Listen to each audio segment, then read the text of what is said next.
कराची में मौसम गर्मा की पहली बारिश ने शहर के मकीनों में नई रूह फूंक दी। शदीद गर्मी के बाद बारिश से मौसम खुशगवार हो गया। शहरी बारिश की बूंदों में भीग कर लुत्फानंदोज होते रहे। बारिश के बायस नशीबी इलाकों में पानी जमा हो जाने से लोगों को परेशानी का सामना करना पड़ा और ट्रैफिक की रवानी भी मुतासिर हुई। दूसरी जानिब मौसम का मजा लेने शहरियों की बड़ी तादाद ने रुख किया साहिल का। अहले खाना के साथ सी व्यू पर आने वाले अफराद का कहना था कि वो सुबह से ही वहाँ मौजूद थे। आज मौसम बहुत अच्छा है, तो एंजॉय करने के लिए मैं साहिल भी आ गया।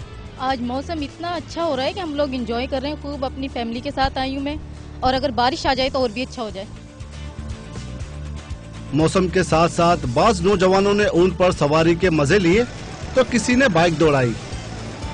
हमारे यहाँ काफी दोस्तों ने एंजॉय किया, काफी घूमा, काफी मजा किया। जब बारिश लगी तो और ही मजा आया और बहुत ही एंजॉय किया हम सब लोगों ने। हम आए और बहुत मजा आ रहा है। समंदर से दूर रहने की हिदायत के बावजूद कुछ मनचले नौजवान समंदर में नहाने चले गए, जबकि अक्सरियत तो किनारे पर ही तफरी करती रही। खुशगवार मौसम ने साहली इलाकों की खूबसूरती में भी इजाफा कर दिया है।